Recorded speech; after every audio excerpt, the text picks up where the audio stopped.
สบายดีพี่น้องสบายดีพ่อแม่พี่น้องตอนนี้เรากำลังสิเฮ็ดน้ำข้าวปุ้นพี่น้องน้ำข้าวปุ้นเราสิตำกระเทียมกับหมักพริกใส่กันเลยเราบ่แยกตำแต่มันเฮ็ดบ่หลาย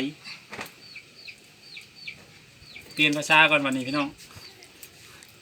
คันเฮ็ดหลายนะเฮาแยกอันนี้เฮ็ดมีหลายเฮามีแยกพี่น้องตำซื้อกันเลยมันจังเละตำแต่กระเทียมมันนั้นเละ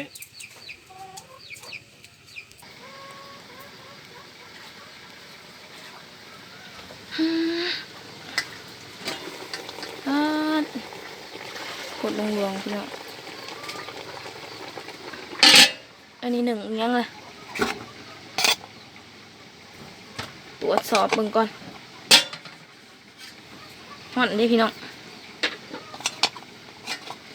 โอ้ยหนึ่ง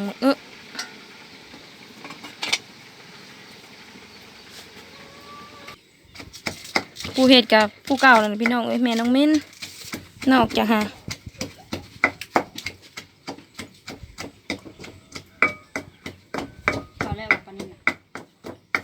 ยังน้ำกะยังน้ำยากับปุ้นใส่ปลานิ่มปลานิ่นบอกสุดนี่ปลานิ่มปลานิ่นเห็ดพี่น้องแต่ปลาดุกนี่ครับพี่น้องเบิ่งดูมาเปลี่ยนนี่ใส่เปิดหม้อโลงพี่น้องหม้อโลง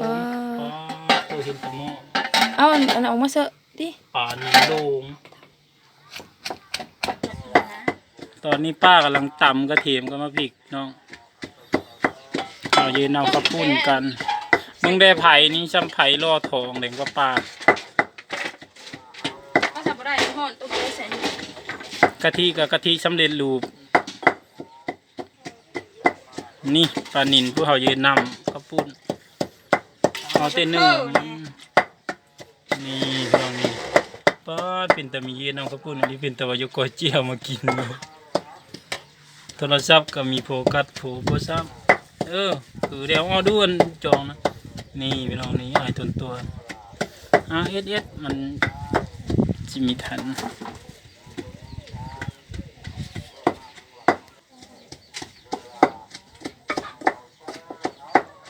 มาเด้อพี่น้องเด้อมืออื่นพวกเราเยอะมากินนำกัน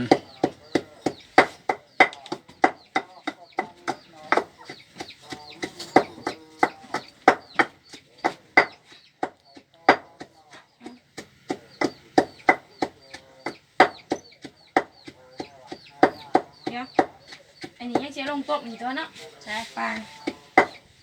ตำแล้วก็ตองเอาตำกลางมันตองน้ำนัวมันอันดูคันมีต้อนี่มันจิไปหลายมือ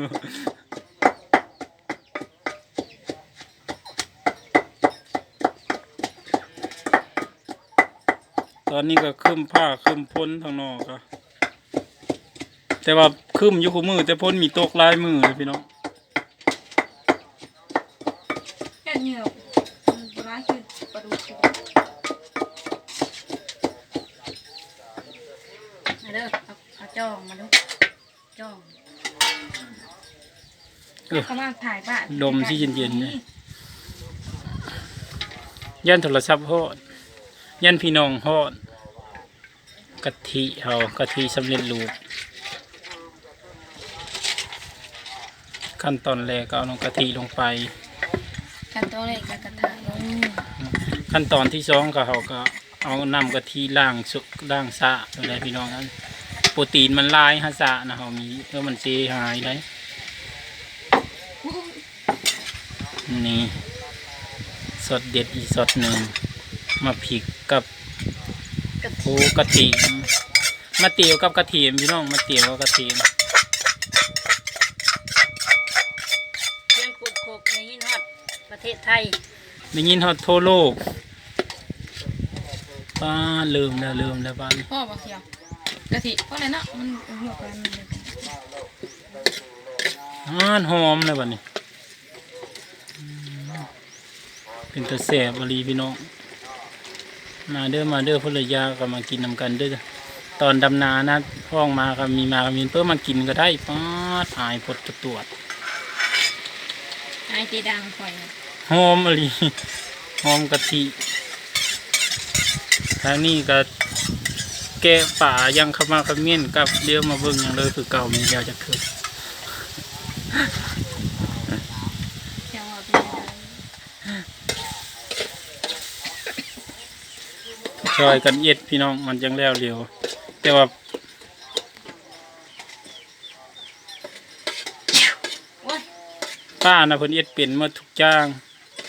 น้องซาร่านี่ก็เอ็ดเป็นอยู่แต่ว่ามีเก่งปะลือ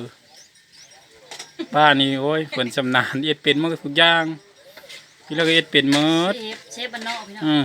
ระดับเซฟ คล้ายๆนกแต่เรื่อง น้องซาร่านี่กำลังเห็นสูตร เป็นลูกมือพี่น้อง เป็นลูกมือ ป้านะ เพิ่นยังมีจะเป็นเชฟเนี่ยนะ เป็นเซฟ ป้านี่เป็นเชฟแล้วป้านี่ ลูกมือก่อน ชนค่อยนี่มีเป็นเปอร์เป็นแต่กิน ต่อไปคือกินก็คือสิยากกันเนาะ เอามันก็บอกเลยนั้นบอกลายเลยปลาเตะบอก อย่าไปเว่ากินคือเก้าเกิดมาเพื่อสิ่งนี้พี่น้องคือกิน แซ่บอกว่ากินคืออยู่ไม่อยู่คือกิน อ้าวฝนตกบ่ จานมันสิตั้ง ปรุงอะไรก่อนไหม หมอแล้วนะ ต้องอายอะไรหรออายเป็นตะแสบอะไรหรอ ขอตีนไก่มา คันทำมีคนดูนะมันไหม้ป่ะปะ ไม่ก้นมัน อ๋อเราต้องคนดูพี่น้องกันมีคนแล้วมันไหม้ก้นมัน แต่เห็ดไผ่อ่อนๆเด้อพี่น้องอันนี้เมน้องมิ้นขี้ขาดเอาถ่านออก โอ้โหมันแหงโพดบ่ หยกย่อไว้ อ๋อไผ่แหงโพดพี่น้องเราต้องไผ่อ่อนๆคู่ค่อยๆเจอเย็นๆสีสันน่ะแดงครับพี่น้องเอ้ยเสพแน่นอน เจ้าแซ่ กระตาแล้วเฮ้ย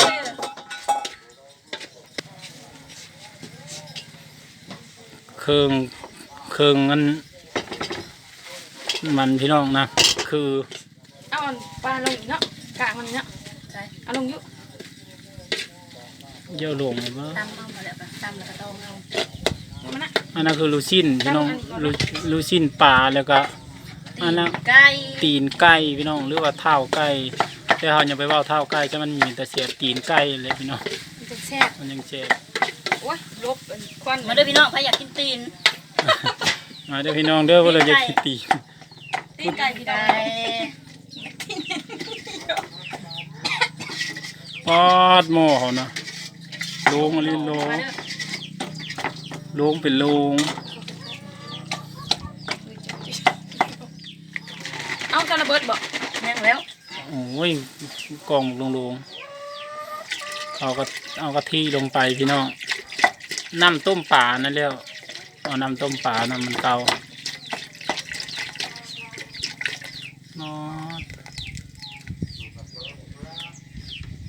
เบิ่งเอาเด้อขั้นตอนพี่น้อง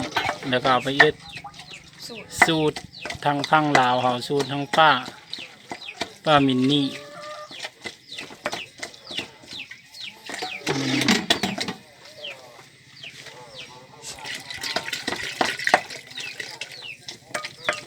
มันนี่สีทายเขาเบิ่งแบบยาวๆเขาเบิ่งจนครบ มันมีการตัดต่อ มีได้การตัดต่อมีได้สตัน เอาของมันไม่ได้ เอากะทิเสร็จแล้วก็วันนี้ก็เอาตีนไก่ลงไป เชิบเชิบ ไก่ผู้ขึ้นมาก็ต้องใช้จีได้ห้องหม้อหอมเก่า มันน่าเชียว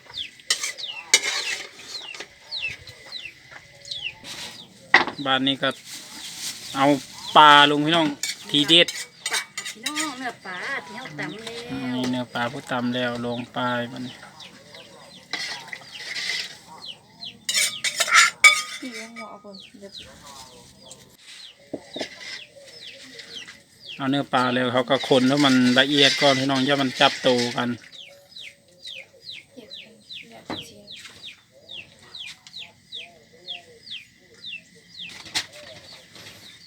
ถึงนัวพี่น้อง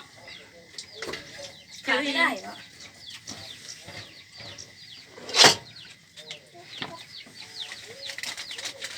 เกลือน้ำตาล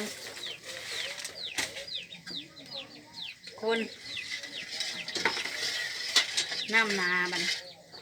นี่พี่น้องทีเด็ดเฮาคือมาเตียวกับกระเทียมนำมากระสีเริ่มเปลี่ยนสีแล้วบัดนี้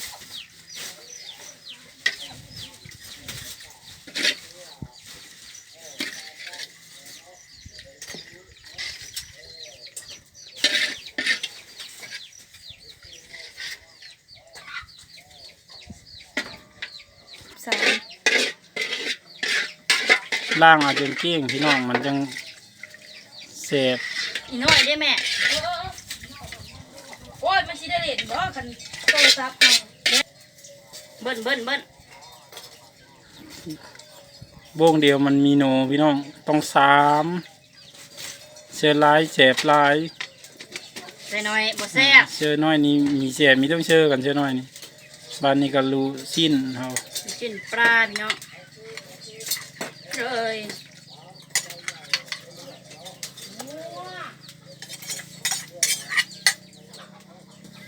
หน้าตามันก็ดูดีแล้วพี่น้องวันนี้กินเตะดังหอมห่วยๆแสบแน่นอนพี่น้องเป็นตาแสบบริบาลนี่ ทำบ่ได้เฮ็ดหลายพี่น้องเฮ็ดเครื่องหม้อใหญ่ กินมีหลายคนไปเลยเนาะ โดยเดี๋ยวมันสิกินบ่เบิดเสียดายของ แล้วทุกขั้นตอนเลยพี่น้องเพื่อมาก็อย่าลืมกดไลค์กดแชร์กดติดตามด้วยพี่น้องเด้อแสบแน่นอนพอกันคลิปใหม่พี่น้องสบายดี